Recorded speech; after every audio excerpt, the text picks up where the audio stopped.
Voici mon épouse. Chérie, voici les frères Leroy et Paul Kopp de Los Angeles, en Californie. Bienvenue chez nous, frère Kopp. Frère Branham, le Seigneur a utilisé votre don dans les réunions au Calvary Temple à Los Angeles, discernant le cœur des hommes et leurs maladies. C'était merveilleux.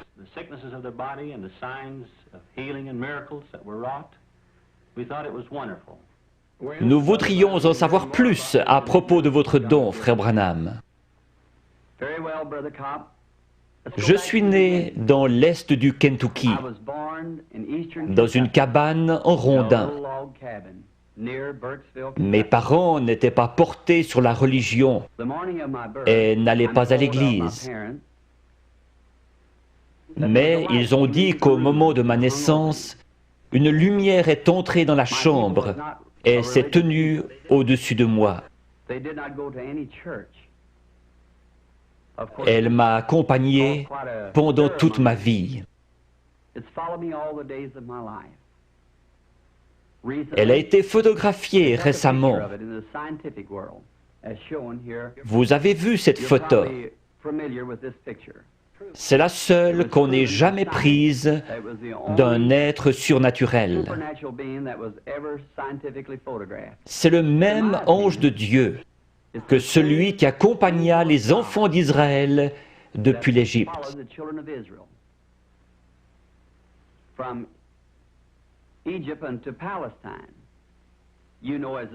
C'était l'ange de l'Alliance, notre Seigneur Jésus-Christ.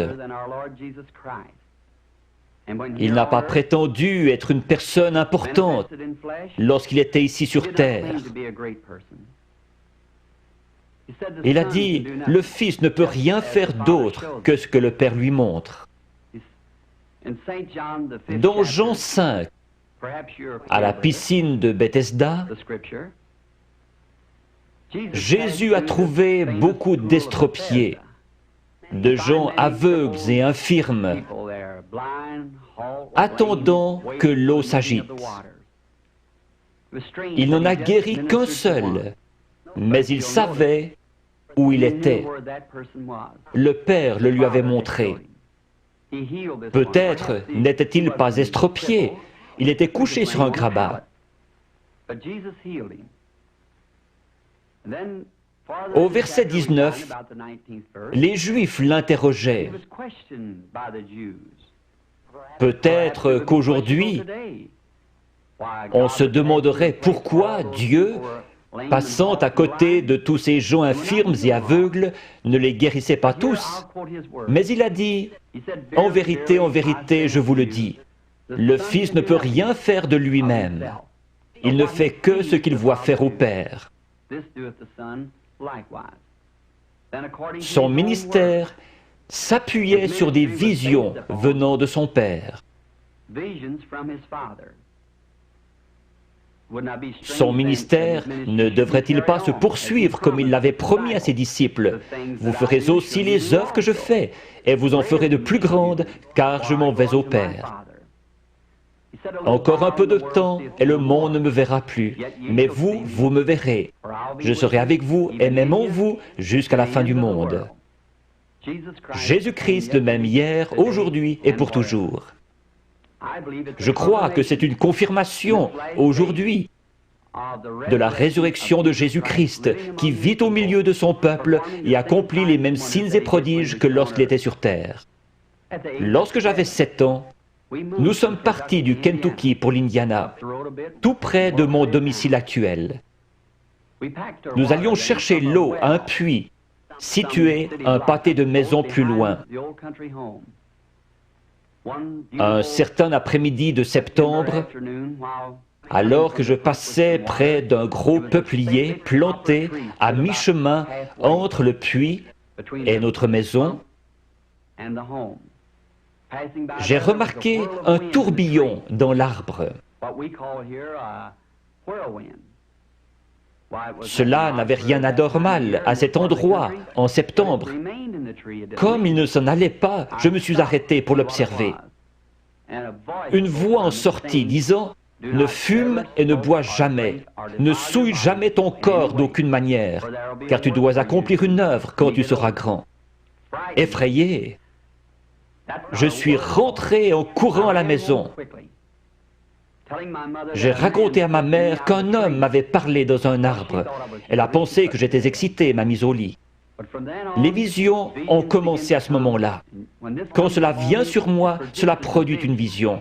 Je peux dire aux gens ce qui ne va pas avec eux, leur péché et ce qu'ils doivent faire. À 37 ans, une nuit, alors que je priais, j'ai remarqué une lumière sur le sol. Elle provenait de la colonne de feu située juste au-dessus. J'ai entendu quelqu'un marcher et un homme pesant environ 90 kilos a traversé la chambre et est venu dans cette lumière. Il était nu-pied, son teint était basané et ses cheveux noirs tombaient sur ses épaules. J'ai eu peur. Il m'a dit « Ne crains rien ». J'ai reconnu alors que c'était la même voix que celle qui m'avait toujours parlé. Mais c'était la première fois que je le voyais sous une forme humaine. Il a dit « Je suis envoyé de la présence de Dieu pour te dire que tu vas devoir prier pour les malades. De grands signes et prodiges accompagneront ton ministère et tu prieras pour des rois, etc. »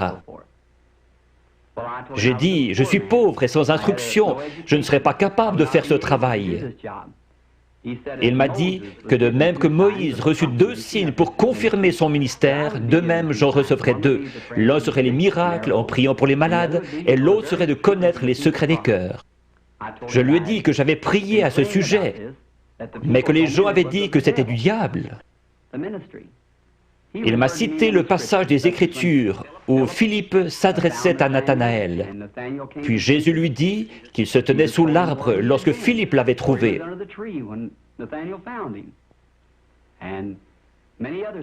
Il y avait la femme au puits, à qui Jésus avait dit qu'elle avait eu 5 maris. Elle courut à la ville, déclarant « Celui-ci est le Christ ». Et beaucoup d'autres passages encore. Je lui ai dit alors que j'irais. Il m'a assuré qu'il serait toujours avec moi. Vous, frère Cobb, et le monde aussi connaissez les grandes choses qui se produisent dans le ministère. Nous nous demandions si je me souviendrais longtemps de ces visions.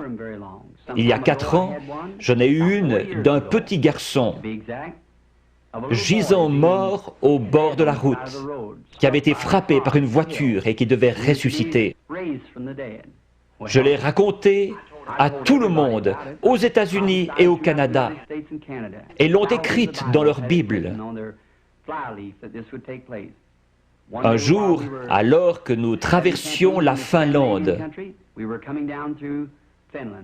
nous avons vu un attroupement au bord de la route. Le petit garçon était là, exactement comme cela m'avait été montré. J'ai dit à frère Moore, regarde dans ta Bible si ce n'est pas la scène en question. Il a dit oui. Je me suis agenouillé et demandé au Seigneur Jésus de confirmer sa parole et ce qu'il m'avait montré. Le garçon était ramené à la vie par notre Seigneur Jésus. Il est vivant aujourd'hui. Frère Cobb, ce ne sont là que quelques-unes des choses que notre Seigneur Jésus est en train d'accomplir aujourd'hui dans le ministère qu'il m'a donné. À mon avis, c'est pour confirmer sa parole. Je serais heureux de servir notre Seigneur en Israël, frère Cobb. Je crois que mon ministère auprès des Juifs serait très efficace. L'Écriture dit, les Juifs demandent des miracles, les Grecs la sagesse. Nous croyons que beaucoup de Juifs et d'autres là-bas en Terre Sainte croiront que le Seigneur Jésus-Christ est le Messie quand ils verront un chrétien accomplir la prophétie de Joël. Je suis sûr que vous vous référez à Joël 2, 28, où il a dit que dans les derniers jours, il répandrait son esprit sur toute chair, que les fils et les filles prophétiseraient, que les vieillards auraient des songes et les jeunes gens des visions. Nous devons vous dire au revoir maintenant. Nous avons eu du plaisir. Dieu voulant, nous nous verrons à Chicago dans quelques jours. Chers amis, j'ai aussi eu du plaisir à vous avoir chez nous ce soir. Nous prierons ensemble pour les réunions de Chicago et par la grâce de Dieu, j'espère vous y rencontrer. Accepteriez-vous une tasse de thé? Merci beaucoup, Sir Branham. Merci. Merci, chérie.